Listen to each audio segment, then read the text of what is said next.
Welcome, dear listeners, to yet another mystery audiobook. Today's feature presentation is Murder at the Resort, featuring Investigator Jane Parsons. Chapter 1, Arrival at Azure Cove. The year was 1908, and Private Detective Jane Parsons had for once resolved to take a holiday. After a long winter spent investigating a string of burglaries across the English countryside, and a rather exhausting murder trial in London, she had been gently, though firmly, encouraged by her doctor to rest. The tropics, he had insisted, would do her good.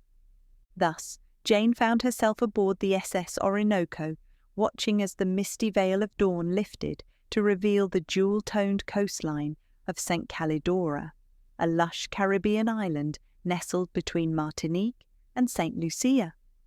In the warm golden light, palm trees swayed, the ocean gleamed like molten sapphire, and atop a gently sloping hill, the elegant whitewashed arches of the Azure Cove Resort appeared like a dream.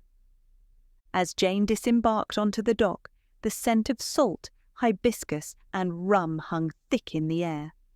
The resort's carriage awaited guests with polished brass fittings and a proud brown stallion. A liveried footman helped her into the upholstered seat, and they began the slow climb inland. The road wound through sugarcane fields and clusters of bougainvillea. Jane was tall, with an angular grace, striking green eyes, and an expression that many mistook for sternness, until one noticed the clever warmth behind it. She wore a wide-brimmed straw hat, a cream-coloured linen suit, and carried with her a single leather suitcase and a notebook tucked discreetly beneath her arm. As the carriage curved around the final bend, Azure Cove Resort came into full view. It was a grand colonial estate, built with verandas that wrapped around each level, supported by ornate wrought-iron columns. Ceiling fans turned lazily. Hammocks hung in shaded corners, and among the polished floors and wicker furniture moved a clientele that, even from a distance, Jane could see were wealthy, bored, and well accustomed to leisure. She was shown to her suite on the second floor overlooking the sea, a spacious chamber with shuttered windows, dark mahogany furniture, and a vase of fresh orchids on the writing desk. No sooner had she changed from her travel attire than she heard the clinking of glasses and piano music wafting from the downstairs terrace. She made her way to the terrace. It was a scene from a theatre. Elegantly dressed men and women lounging beneath striped awnings, servers gliding silently with trays of drinks, and conversations fluttering through the humid air. "Ah, another Englishwoman!" boomed a deep voice from the corner. "You'll be wanting gin with lime, none of that French nonsense." Jane turned to find a portly man in a white suit, with a red face, grey side whiskers, and a gold ring on a very chubby finger. He waved her over without waiting for an invitation. "Reginald Hawksmoor," he announced, rising only slightly. "British investments in sugar, shipping, and just about everything else that matters on this island. You are?" "Jane Parsons. I'm on holiday," she said smoothly, taking a seat. "Splendid. You'll find this place tolerable if one avoids the mosquitoes and the French." Just then, a woman in a flowing turquoise gown approached, waving a fan lazily. Her voice was distinctly American. "Mr. Hawksmoor, always a delight, but don't forget who owns half the rum distilleries here now." She turned to Jane, smiling. "Claudia de Vries, widow, philanthropist, bridge enthusiast. And you, darling?" Jane shook her hand. "Jane Parsons, from England, just arrived this morning." "A detective, if I'm not mistaken?" Claudia asked, eyes gleaming with mischief. "I have a fine nose for secrets." Hawksmoor snorted. "Can't keep anything quiet with Claudia around." From the far end of the terrace, a third figure approached, lean, with tanned skin and the sort of moustache that curled as if on purpose. He bowed slightly. "Captain Antoine Duval," he said, with the faintest French accent. retired from Her Majesty's service, now enjoying life. "And what were you in Her Majesty's service?" Jane asked with amusement. "A little of everything," he replied cryptically before raising a glass. "To the sea, to the sun, and to secrets buried in sand." Jane noticed a woman sitting apart under a trellis of bougainvillea, reading a leather-bound volume. She was dark-haired, olive-skinned, with a stillness that contrasted with the theatrical chatter around her. Occasionally her eyes would lift, not idly, but sharply. "That's Maria del Sol," Claudia whispered. "Cuban, richer than anyone here, but keeps to herself. Rumour is she's hiding something, or someone." "And the man by the fern?" Jane asked, gesturing toward a lanky figure in spectacles who seemed unusually focused on his salad. "Dr. Bernard Linley," Hawksmoor answered, "obsessed with orchids. They say he talks to them, unmarried, lives in books." The conversation turned to island politics, a recent hurricane that had passed just south, and plans for the upcoming masquerade ball the resort was hosting 2 nights hence. Jane listened more than she spoke, as always. She took in the strained laugh that lingered a second too long from Claudia, the narrowed eyes of Duval when Hawksmoor mentioned shipping routes, the slight twitch in Linley's hand when Maria glanced his way. There was something brittle beneath the charm of this place. That evening, as Jane returned to her suite, a note had been slipped under her door. No envelope, no signature, just one line written in elegant slanted hand. "Be careful whom you trust at Azure Cove." Chapter 2. The Shadows of the Terrace. The morning sun rose like a golden and bright, casting yellow light upon the polished floors of Azure Cove Resort. A gentle breeze carried the scent of frangipani, and the rustle of palm fronds could be heard like distant whispers. For most guests, it was another day of cocktails, sea bathing, and idle gossip. For Jane Parsons, however, the holiday had begun to lose its leisure. She sat on the veranda outside the breakfast room, sipping dark coffee and observing her fellow guests with a deliberate calm. The note from the night before sat in her handbag, folded neatly. Someone had taken the time to warn her. But about what? The breakfast crowd trickled in gradually. Claudia de Vries arrived first, dressed in crisp white linen, her blonde hair tucked under a wide hat trimmed with sea-blue ribbon. She held court at a corner table with the ease of a society hostess. Her laughter rang out, charming but sharp-edged. Captain Duval was next. He sauntered in with the lazy confidence of a man with no obligations, offering exaggerated bows to the ladies and a conspiratorial wink to the waiter. He selected mango slices and cold ham before lighting a cigarette and sinking into his chair with a feline grace. Dr. Bernard Linley entered nearly last, his spectacles slipping down his nose, arms full of books and a sheaf of pressed plant samples. He mumbled apologies as he passed Jane's table, nearly dropping his breakfast plate in the process.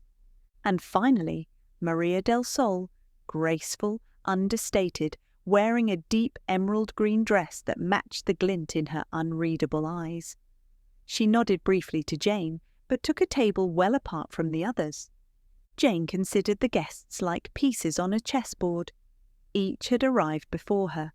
Each had secrets tightly held behind social smiles and foreign airs. She noticed something else, small but out of place. Reginald Hawksmoor, who had been so boisterous the day before, had not appeared for breakfast. "Mr. Hawksmoor often rises early," Jane said conversationally to the waiter, a lanky youth named Milo with an honest face. "Strange not to see him." Milo paused mid-pour. "He usually walks the bluff trail before breakfast, ma'am. Said the air helped his digestion." "Alone?" "Usually, yes." Jane made a mental note. Claudia's voice carried across the room. "Where is Reggie this morning? Could he possibly be sleeping in? Or has he found a new diversion? Perhaps the lady with the orchids. She glanced slyly toward Maria, who returned her gaze with icy disinterest. Perhaps, Duval said with a grin, he has run off with a native girl and a case of rum. Let us hope he hasn't run off with my jewellery, Claudia added tartly.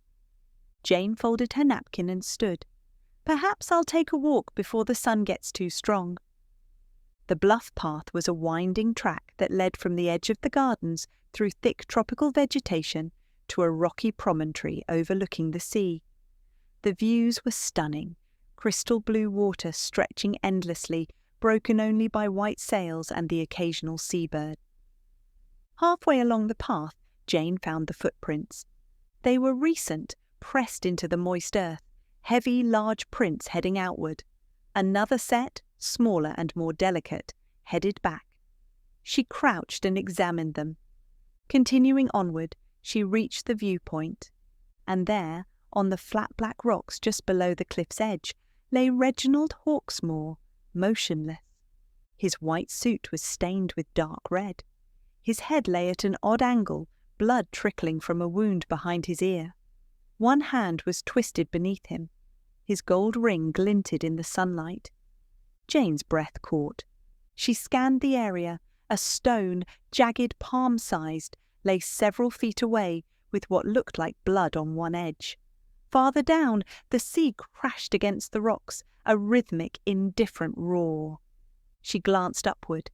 There was no evidence he had fallen, no broken branches, no skid marks in the soil. The prints had led straight here. One set had returned.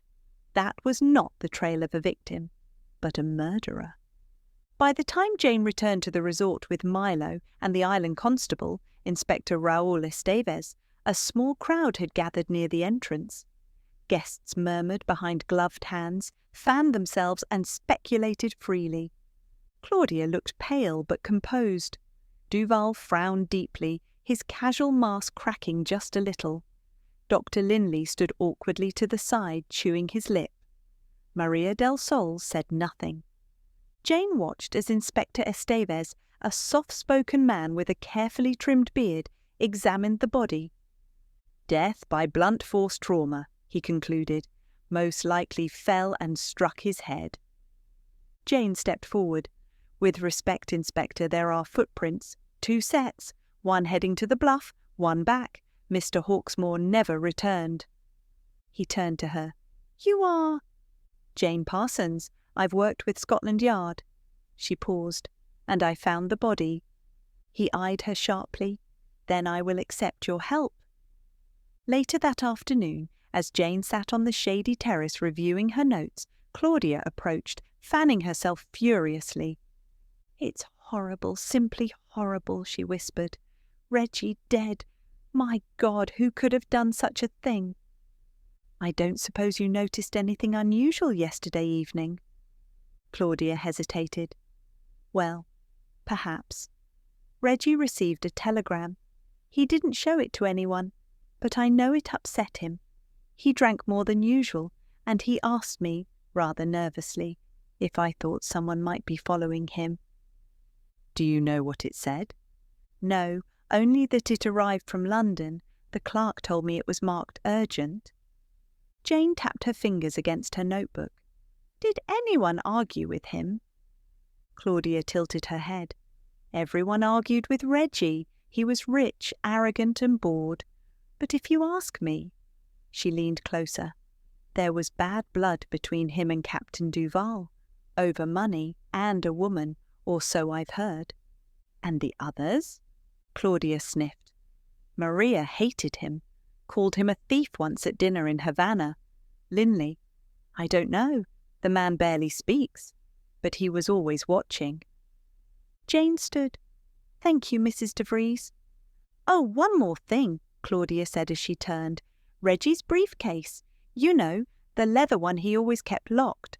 No one has seen it since this morning. By dusk, the official cause of death had been labelled accidental, though Esteves admitted privately he had his doubts. The guests dressed for dinner, though the mood was decidedly subdued. Jane sat alone on the balcony as the sky darkened to violet. A man was dead. A briefcase had vanished. A telegram from London was missing. And someone on this island, she was certain, had taken care to leave no trace. But they had left one thing, a warning. Be careful whom you trust at Azure Cove. Chapter 3. Death by the Waterfall. The resort felt quieter the morning after Reginald Hawksmoor's death. The coroner, summoned from the nearby town of Point Orel, had arrived late in the evening and departed before dawn.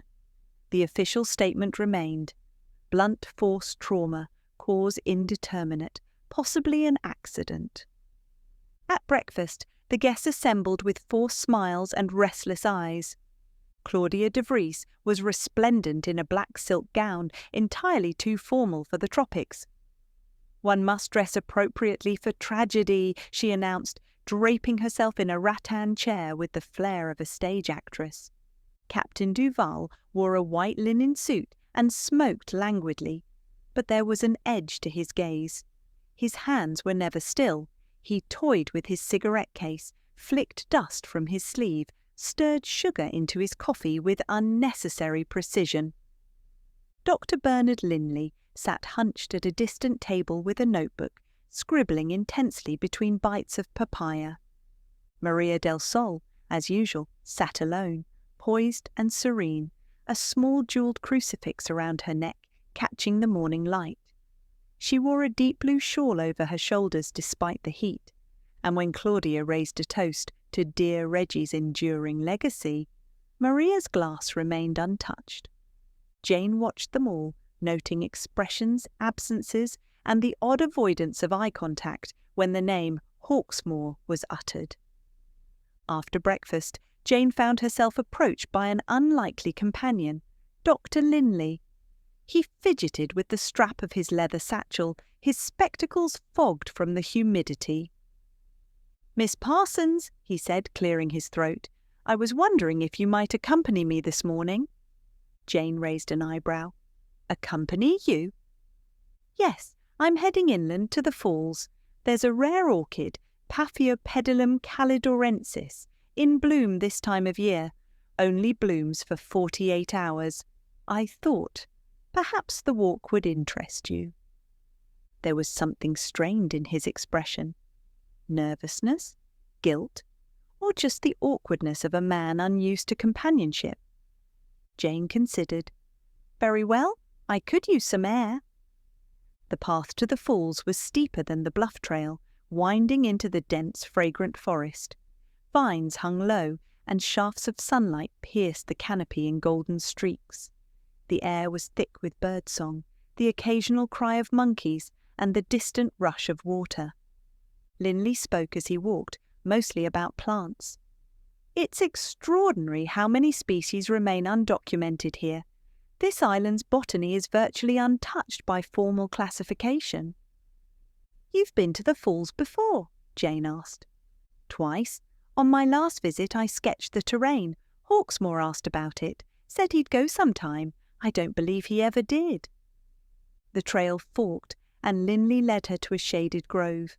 Through a break in the trees they reached the waterfall, a towering cascade tumbling over black volcanic stone into a deep jade-green pool below. It was breathtaking. The air was cooler here, the mist rising in gentle swirls. But what caught Jane's attention was not the beauty. It was the dark red stain on one of the rocks near the pool's edge. Faint, washed down by water, but still visible. She crouched beside it. "This isn't from Hawksmoor's Fall," she murmured. "He was found by the bluff, not here." Linley looked startled. "No, it can't be. Perhaps an animal." Jane stood slowly. Or someone else.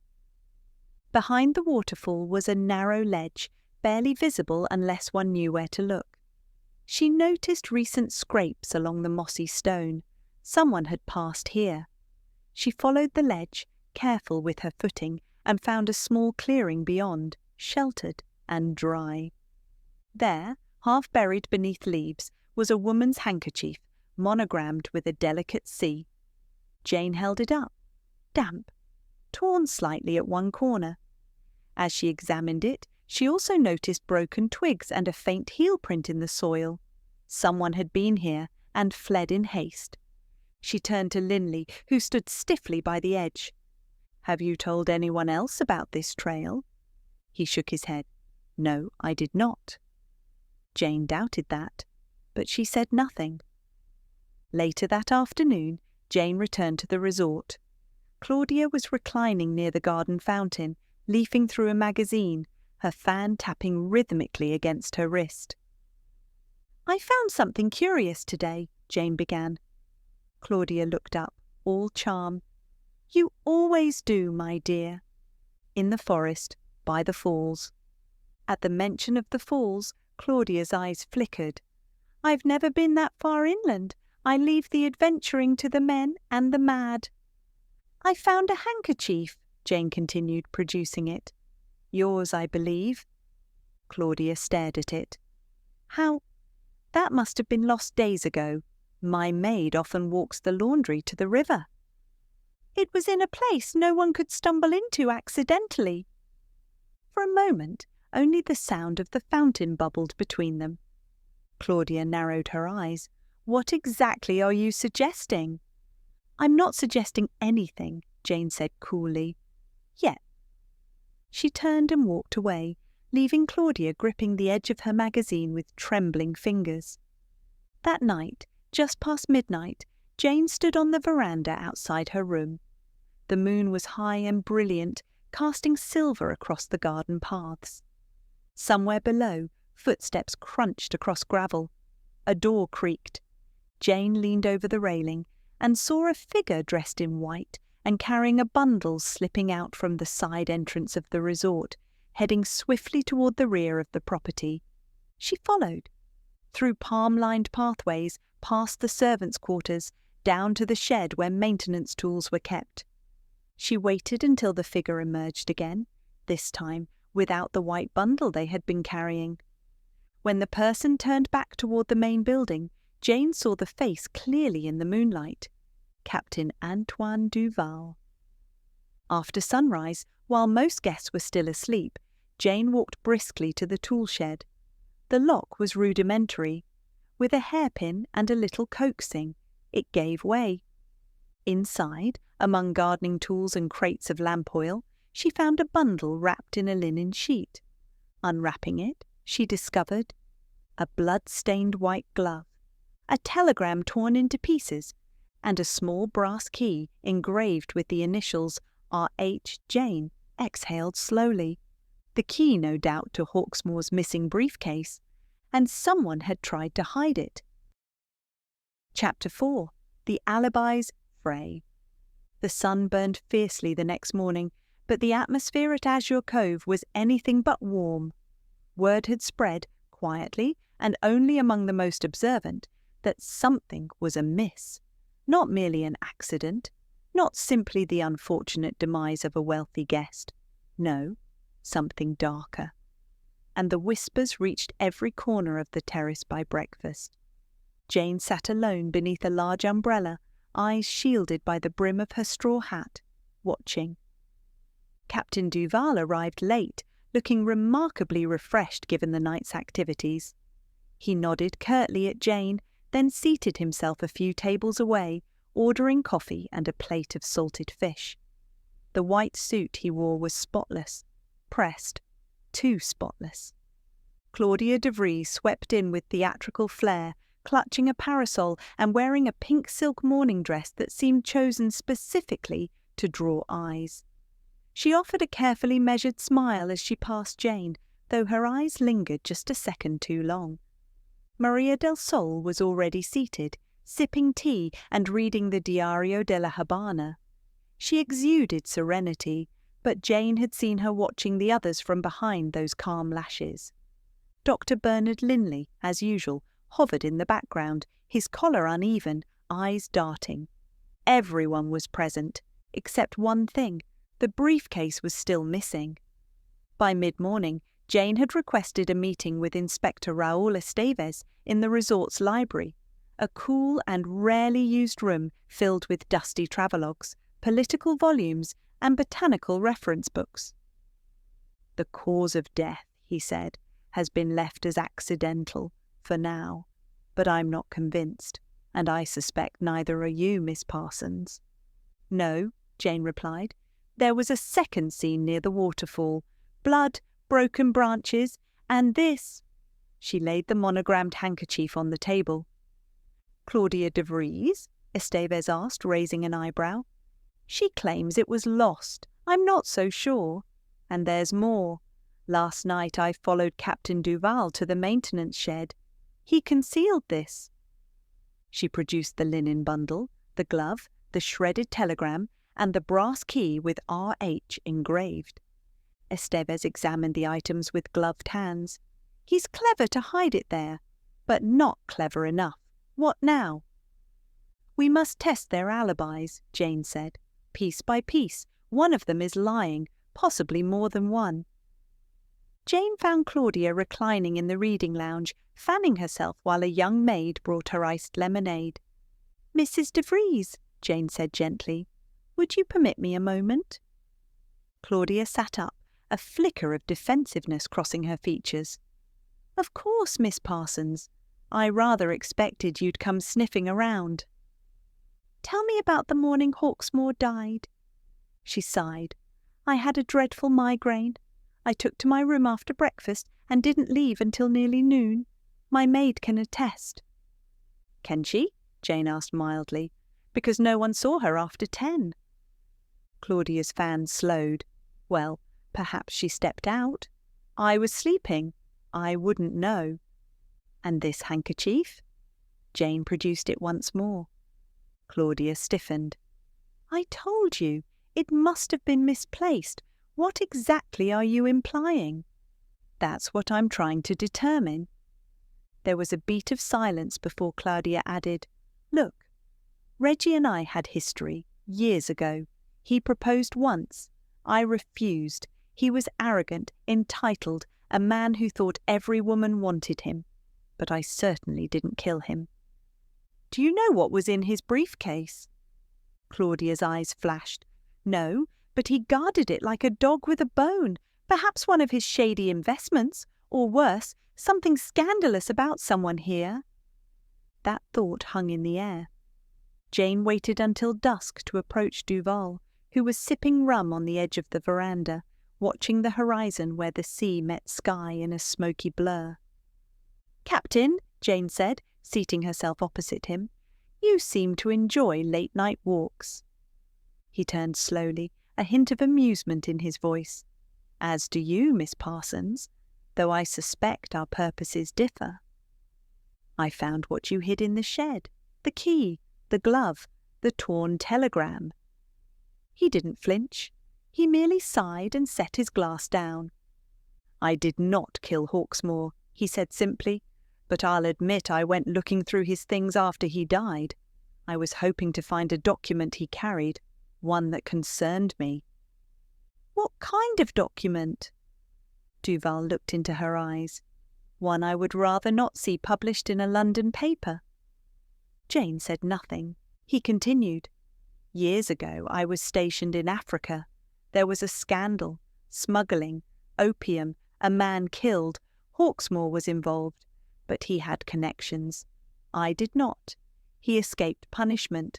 I resigned my post and vanished from society, until now." "And he threatened you?"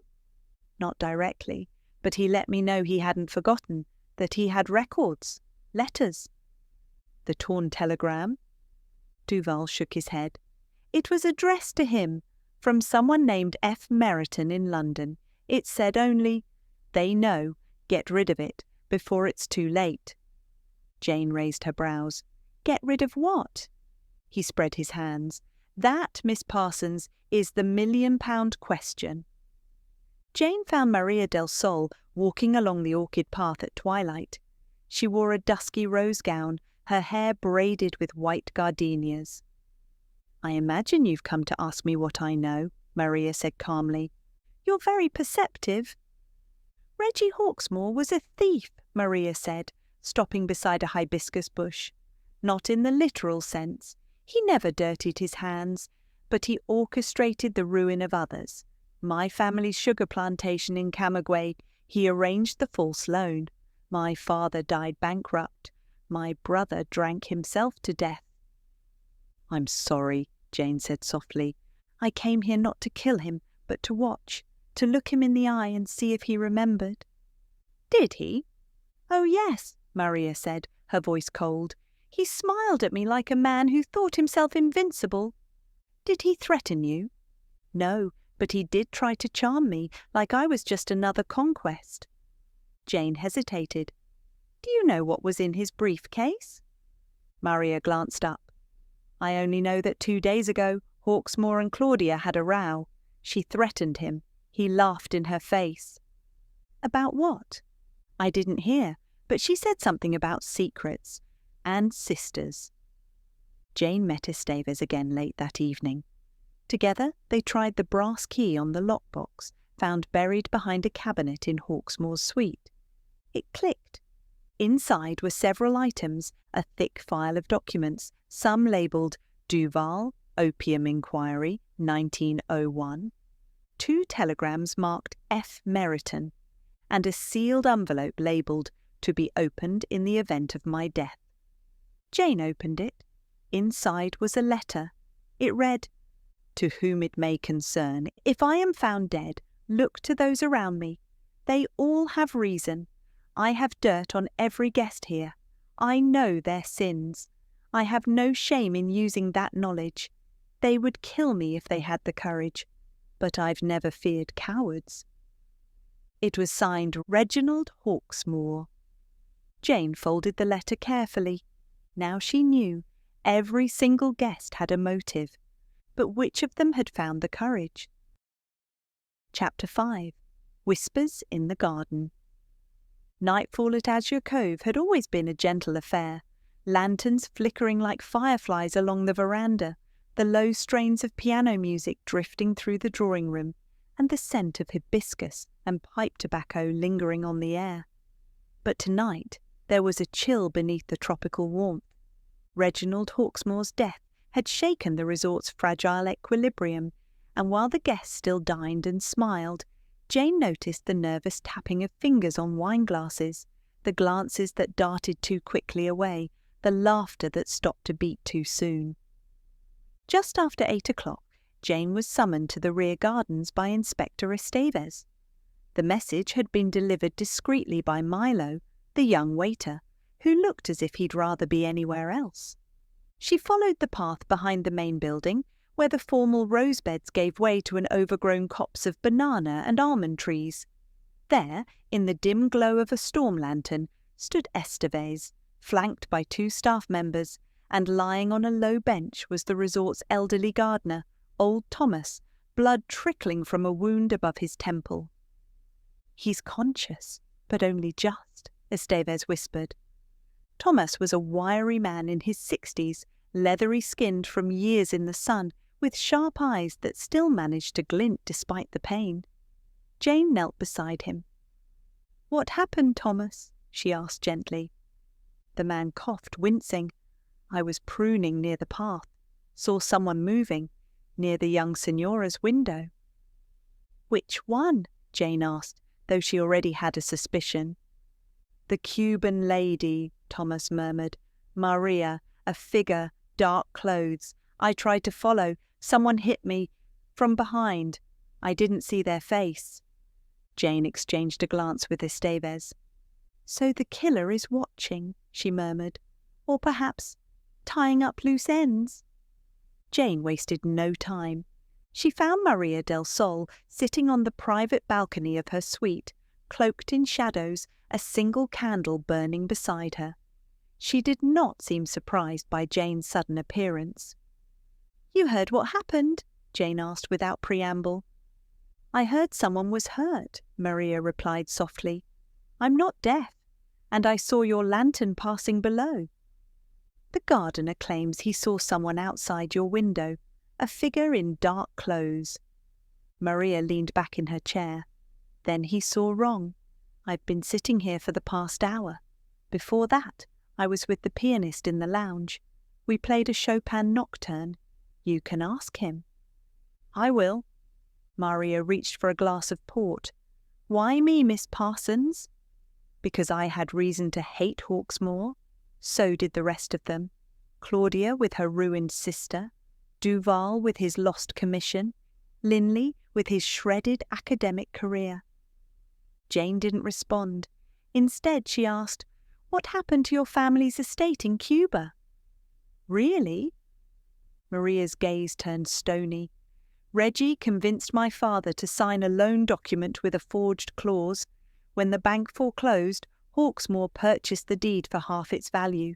The house still stands, but it is no longer ours." "I'm sorry." "No, you're not. But you will find the person who did this, because I suspect they're not finished." Later that night, Jane knocked on the door of Dr. Bernard Linley's suite. It opened slowly, revealing a room in disarray. Sheets of paper were strewn across the bed and floor, some with botanical sketches, others covered in ink-stained handwriting. Linley stood in the centre, shirt partially unbuttoned, clearly flustered. "Miss Parsons, is this an official visit?" "You could call it that," Jane said, stepping inside without invitation. She spotted a bound manuscript on the desk, a monograph on Caribbean orchids by Dr. Bernard Linley, and beside it another paper with a different name scribbled across the cover. "W. Maynard Croft." She picked it up. "This is Hawksmoor's handwriting." Linley flushed. He stole my work." "Your entire thesis." "I was a young researcher. Hawksmoor sponsored my study tour, but when I returned, he published my findings under another name, his own friend's pseudonym. The man never even saw an orchid." "And you kept quiet?" "No one would believe me, and when I tried to publish years later, Hawksmoor threatened to expose my personal indiscretions." Jane looked at him sharply. "What kind of indiscretions?" Linley looked away. "In Oxford, I was accused of improprieties with a student. Nothing criminal, but it ruined my fellowship prospects. Hawksmoor knew. He always knew." "So you hated him?" Linley's mouth tightened. "I pitied him, and I feared him." Jane studied the man before her. "Did you kill him?" "No," Linley said firmly, "but I hoped someone would." Back in the resort lounge, the pianist was still playing, soft, melancholic melodies that filled the air. Jane approached him quietly. "Did Miss Del Sol spend the last hour with you?" The man, a portly Belgian named Eloy, nodded. "Yes, mademoiselle, from just before 8 to nearly 9. We played Debussy." "And before that?" He hesitated. "She arrived late, perhaps 5 or 10 minutes past the hour." Jane thanked him and left. Outside, the moon cast silver stripes across the tiled floor. The island breeze had stilled, and the sea was silent, unusually so. There was a strange hush in the air. And then Jane saw something unexpected. Claudia de Vries, barefoot and dishevelled, hurrying down the corridor leading to the kitchens. Jane followed. She found Claudia in the service hallway, her face pale, breathing hard. "I heard footsteps," Claudia said quickly. "I thought someone was in my room." "Did you see anyone?" "No, but my window was open, and I never leave it open." Jane narrowed her eyes. "You think someone was trying to silence you?" Claudia nodded. "Yes, and I know why." She drew a crumpled sheet of paper from her handbag. "I found this tucked into my mirror." Jane read it. A single line. "You should have kept your sister's name out of your lies." Another threat. Back in her suite, Jane reviewed the chain of events. Hawksmoor was blackmailing at least 3 people. Someone had warned her on her first night. Then the gardener was attacked.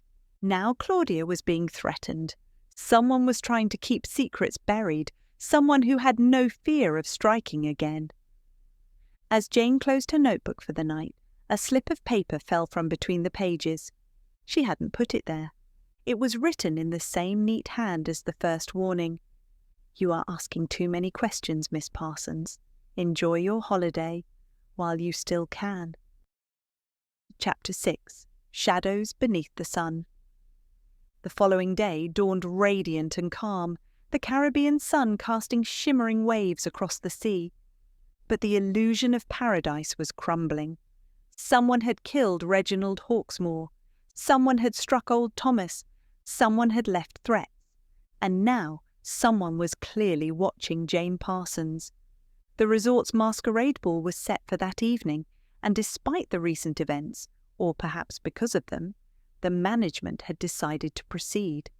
Guests, staff, and even Inspector Estevez voiced their unease, but a quiet majority insisted it would be better to preserve appearances. Jane understood the psychology. The killer was likely among the revellers, and in a crowd of costumed, half-recognizable figures, secrets might fall like veils. That afternoon, Jane visited the concierge and inquired about the guest ledger. There, she found an unexpected name. F. Meriton, room 207. Booked 2 nights ago. The room had been paid for in advance. The guest never checked in. Jane stared at the register. "Do you remember this reservation?" she asked the concierge. The man frowned.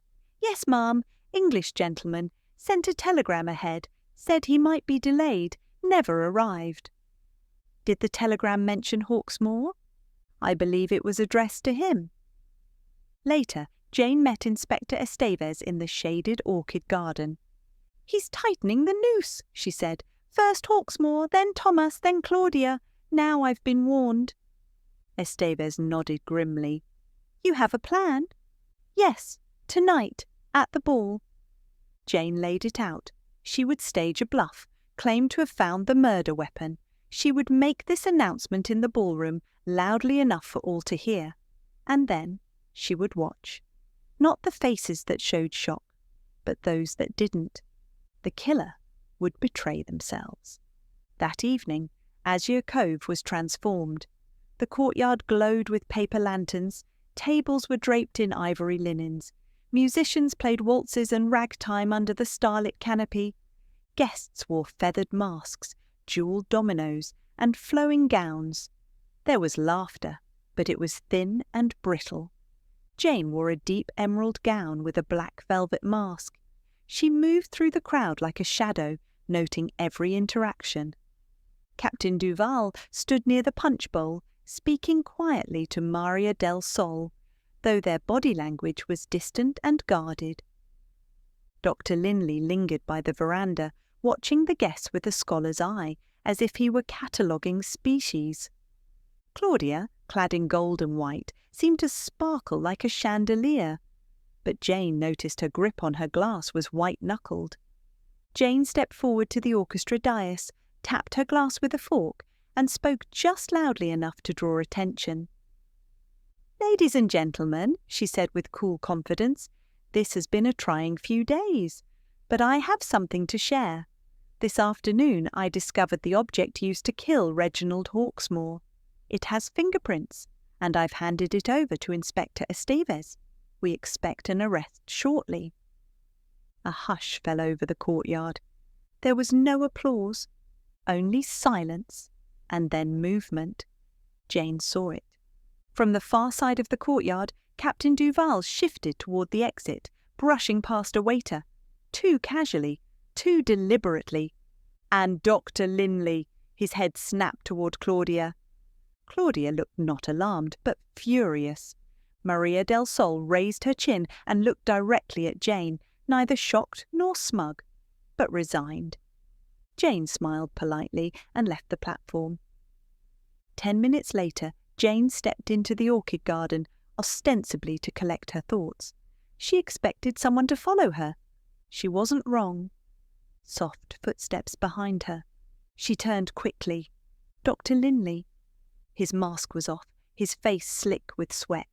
"You lied," he hissed. "There is no murder weapon. You're bluffing." "I am," Jane said softly, "and now I know who's afraid of what I might find." His hands curled into fists. You don't understand what he did to me, what he took." "I do understand, Doctor, but you didn't kill him, did you?" He blinked. Jane leaned closer. "Because you don't have it in you." He exhaled, eyes misted. "No, I wanted to. I almost did. I even followed him the night before. But I lost my nerve. I returned to my room. I swear it." "Then who?" He swallowed. "I saw Claudia that night. She was wearing gloves, red ones, but in her left hand she had a rock." Jane wasted no time. She found Claudia in the solarium, her mask perched on her head, a glass of sherry trembling in her hand. "It's time to end this," Jane said firmly. Claudia looked up, the mask of charm slipping. "End what? You killed Reginald Hawksmoor." For a moment there was no sound but the soft ticking of the wall clock. Claudia set her glass down with surprising calm. "I did not kill him." "You argued with him. You had motive, and someone saw you that night." Claudia leaned forward. "You want the truth? Fine, I didn't kill Reggie, but I know who did." Jane folded her arms. "Go on." Claudia's lips curled. Maria del Sol, she hated him more than any of us. She followed him to the bluff that morning. I saw her. I was watching from the library. Jane didn't blink. "Why didn't you come forward?" "Because I wanted her to suffer, the same way my sister did. She and Reggie had a thing years ago. Then he discarded her for someone richer. My sister took her life. Maria watched it all happen." Jane stared at Claudia. The venom in her voice was unmistakable.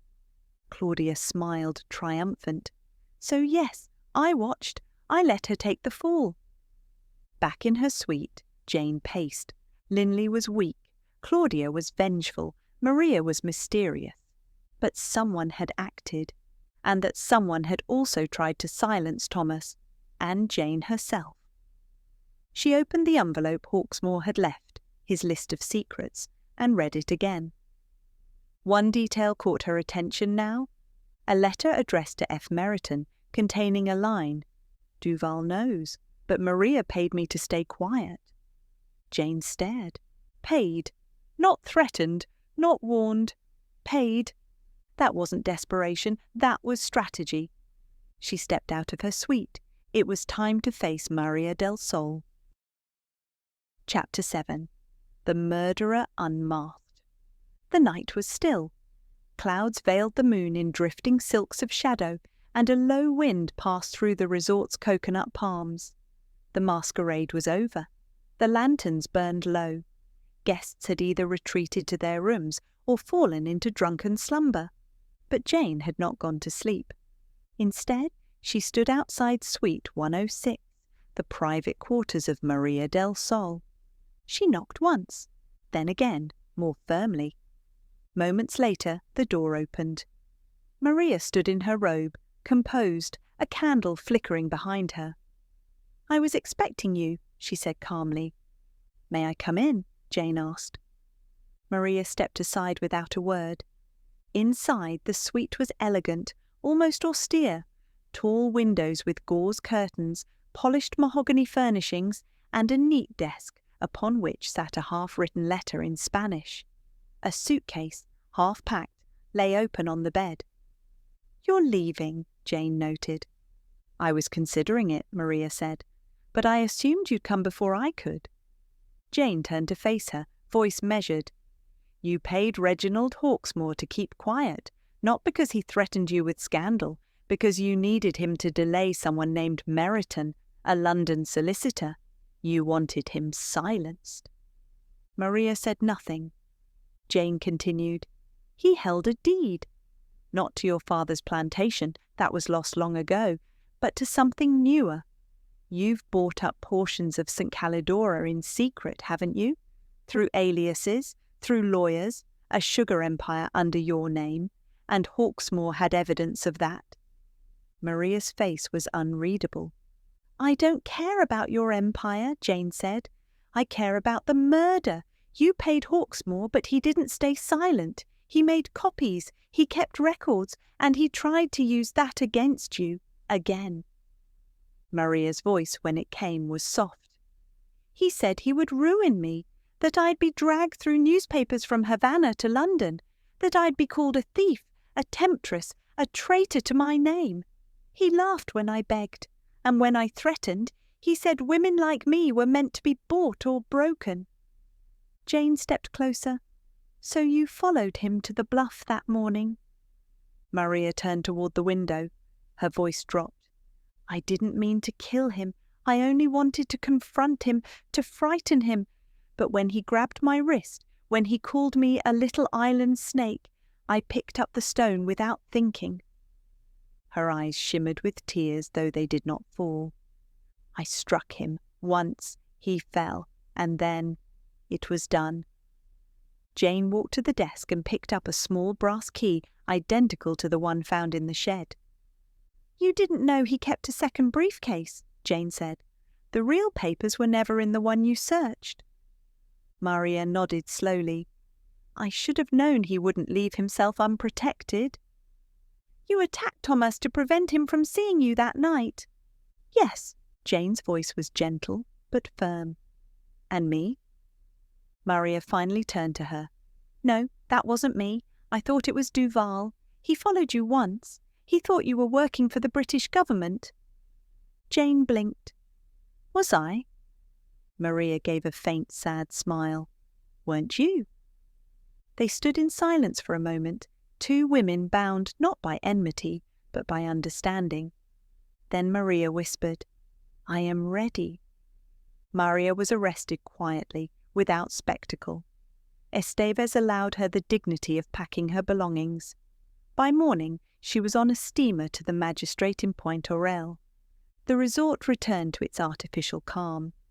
Captain Duval left 3 days later, having said very little.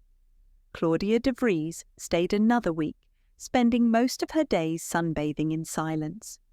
Dr. Linley finished his monograph and left it behind in the library, unsigned. The guests departed. The scandal would take time to reach the London tabloids, but Jane did not wait for the headlines. On her final morning, she stood by the ocean, the wind tugging gently at her linen scarf. Milo, the young waiter, brought her coffee and a folded note. "No sender," he said. "Found it on your breakfast tray." Jane opened it. "You were fair, you were sharp, and you didn't let the world tell you who to believe. Thank you. M." Jane folded the note and placed it in her pocket. As the SS Orinoco pulled into the harbour, she picked up her suitcase, turned her back to the sparkling shore of Azure Cove, and walked with steady steps to the waiting launch. Epilogue: The truth endures. Months later, in her London flat, Jane received a parcel, no return address. Inside was a single item, a carved ivory hairpin delicately wrought in the shape of an orchid, and beneath it, a card. "For a woman who sees what others miss. Yours in honesty. Dot." Jane smiled faintly, placed the pin on her writing desk, and reached for her next case file. Because evil did not rest, and neither did she.